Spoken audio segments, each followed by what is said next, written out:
தந்தி தொலைக்காட்சி நேயர்களுக்கு வணக்கம். நல்லதை சொல்வோம், நல்லதை செய்வோம், நல்லதே நடக்கும். ஒரு வாழ்க்கையில் நல்லது நடக்க வேண்டும் என்று சொன்னால் நல்லதை சொல்ல வேண்டும், நல்லதை செய்ய வேண்டும். அந்த அடிப்படையில் இன்றைக்கு 20/5/2015 புதன்கிழமை மிருகசீரிஷம் நட்சத்திரம் இரவு 10:51 வரை, பிறகு திருவாதிரை நட்சத்திரம். இன்றைக்கு நான் உங்களுக்கு சொல்ல இருக்கிற நல்ல கருத்து மகிழ்ச்சி தருகின்ற மலர் வழிபாடு. இறைவனை வழிபடுவதற்கு எத்தனையோ பூக்கள் இருக்கின்றன. பூமியை படைத்திருக்கும் சாமி தன்னை அர்ச்சித்து வழிபட பூக்களையும் படைத்திருக்கின்றார். அதனாலே தான் கவிஞர் பெருமக்கள் எல்லாம் இறைவனை துதிக்க பாக்களையும் நிறைய எழுதியிருக்கின்றார்கள். நான் தினத்தந்தியிலே குறிப்பிடுகின்ற பொழுது பூக்கொண்டும் பாக்கொண்டும் வழிபட்டால் வாழ்க்கை வளமாகும் என்று குறிப்பிடுவது வழக்கம்.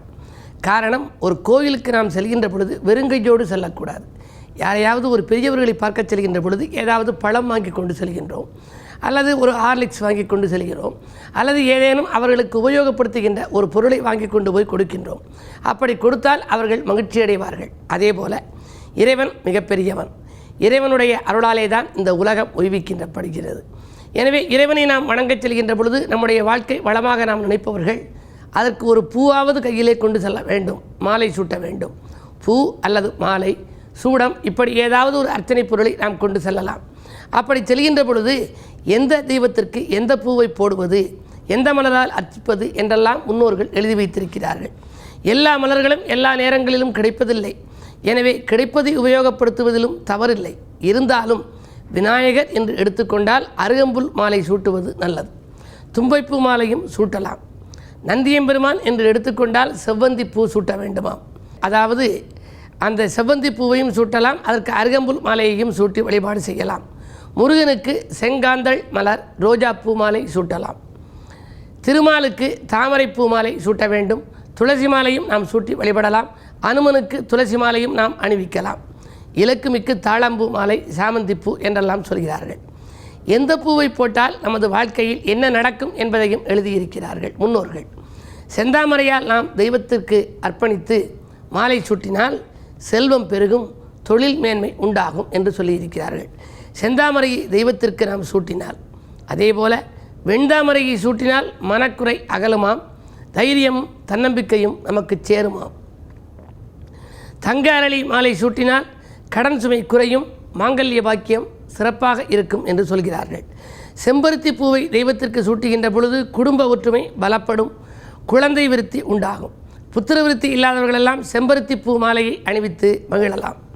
அதே போல் சங்கு புஷ்பம் என்று இருக்கிறது, அதை அணிவித்தால் சனி பகவானின் அருள் நமக்கு கிடைக்கும். மனோரஞ்சிதம் என்ற ஒரு மலர் இருக்கிறது, அதை அணிவித்து வழிபட்டால் தாம்பத்திய சுகம் சிறப்பாக இருக்கும். கணவன் மனைவிக்குள் அந்யோன்யம் அதிகரிக்கும். மலர்கள் இல்லாத மங்கள நிகழ்ச்சிகளே கிடையாது. பொதுவாக பூவிற்கும் பொட்டுக்கும் முக்கியத்துவம் கொடுப்பது தான் நம்முடைய தமிழ் மரபு.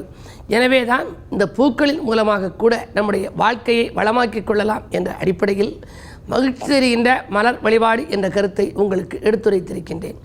இறைவனை வழிபடுவதற்கு எத்தனையோ வழிகள் இருந்தாலும் கூட நாம் ஆலயத்திற்கு செல்கின்ற பொழுது ஏதேனும் ஒரு பூவை எடுத்துக்கொண்டு செல்ல வேண்டும். இன்றைக்கு புதன்கிழமை.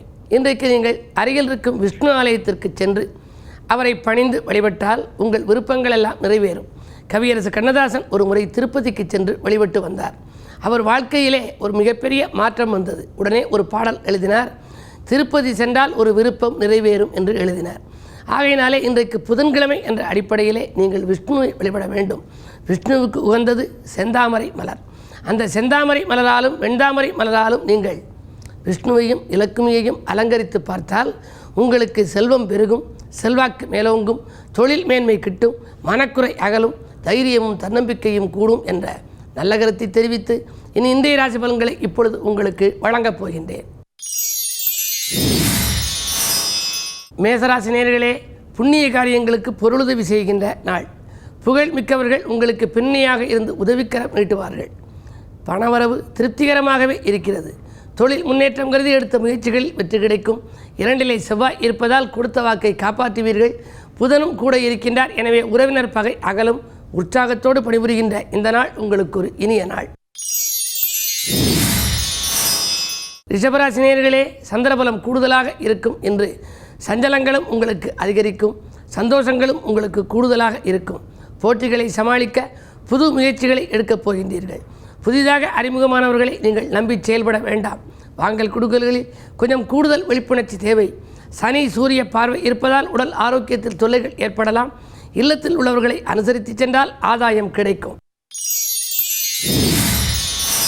மிதுனராசி நேயர்களே, நினைத்தது நிறைவேற வேண்டும் என்று பிரார்த்திக்கும் நாள். நிகழ்கால தேவைகள் உங்களுக்கு உடனுக்குடன் பூர்த்தியாகலாம். விரயஸ்தானம் வலிமை பெற்றிருக்கிறது. 4 கிரகங்கள் முற்றுகையிட்டிருக்கின்றன. எனவே வரவை காட்டிலும் பல மடங்கு செலவாகலாம். வீட்டுக்கு தேவையான விலையுந்த பொருட்களை வாங்கி மகிழ்வது நல்லது. அது மட்டுமல்ல, உறவினர்களுக்கு கொடுத்து உதவி செய்யும் வாய்ப்பும் உங்களுக்கு கிடைக்கும். செவ்வாய் பலம் மேலோங்கி இருப்பதால் இடம் வாங்குவது, பூமி வாங்குவதற்காக நீங்கள் யாரேனும் ஒருவரிடம் கடன் பெறுவதற்காக இன்று நீங்கள் செல்லலாம். அப்படி கடன் சுமையை கூட்டிக் கொள்ளுகிற வாய்ப்பு கூட ஒரு சிலருக்கு உருவாகும். வங்கிகளில் உங்களுக்கு ஒத்துழைப்பு கிடைக்கும். வள்ளல்களின் ஒத்துழைப்பு உங்களுக்கு கிடைத்து மகிழ்ச்சி காண்பீர்கள். கடகராசி நேயர்களே, சொத்து சம்பந்தப்பட்ட வழக்கு சுமூகமாக முடியும் நாள்.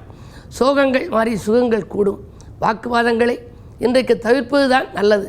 11ஆம் இடத்தில் சந்திரன் உலா வருகின்றார். உச்சம் பெற்ற சந்திரனால் அச்சமில்லாத வாழ்க்கை ஒரு சிலருக்கு அமையும். வீடு கட்டு முயற்சியில் வெற்றி கிடைக்கும்.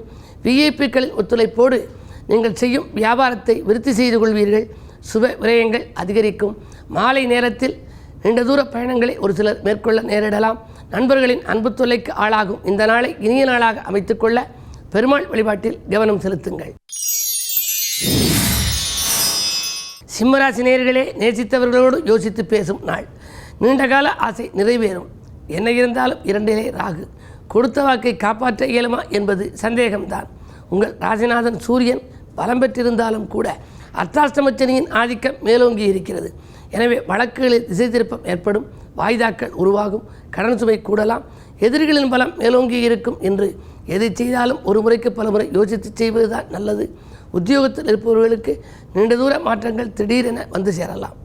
அந்த மாற்றங்களை ஏற்றுக்கொள்ளுங்கள். கன்னிராசி நேயர்களே, வியாபார வளர்ச்சிக்கு வேற்று மனிதர்களை சேர்த்துக்கொள்ளும் நாள்.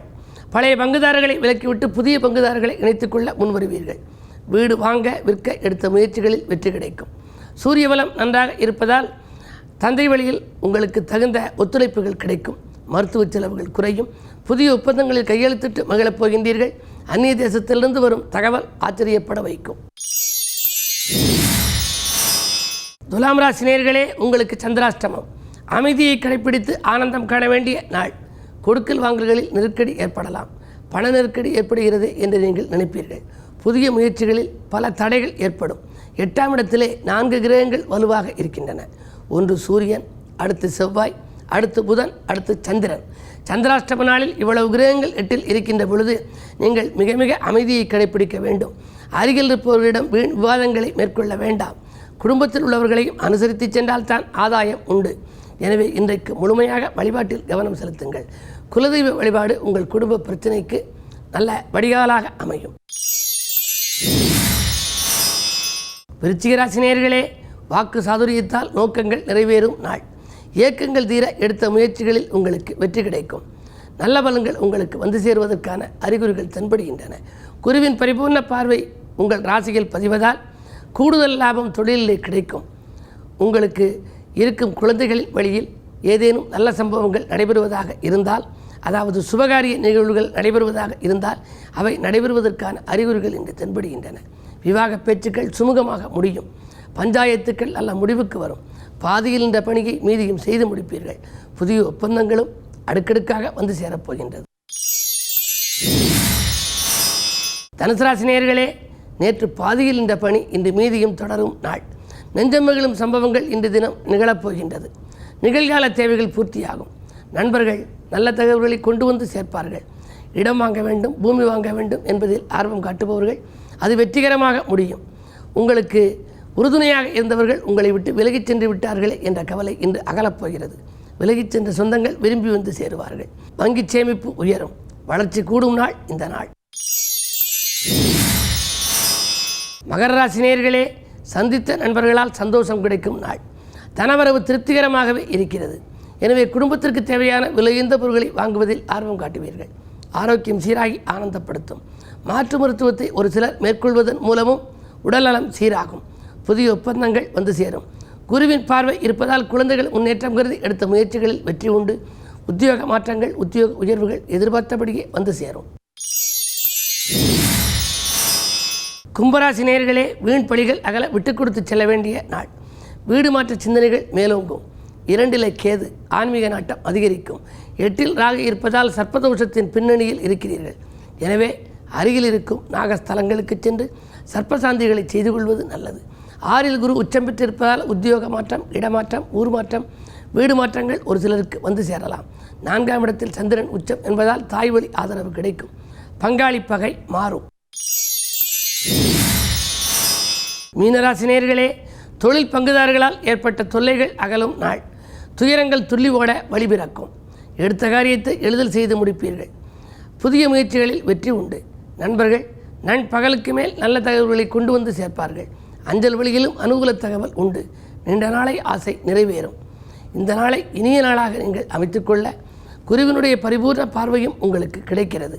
கிழமை புதன் என்பதால் அனுமன் வழிபாட்டில் ஆர்வம் காட்டினால் அல்லல்கள் தீரும், ஆனந்தம் சேரும்.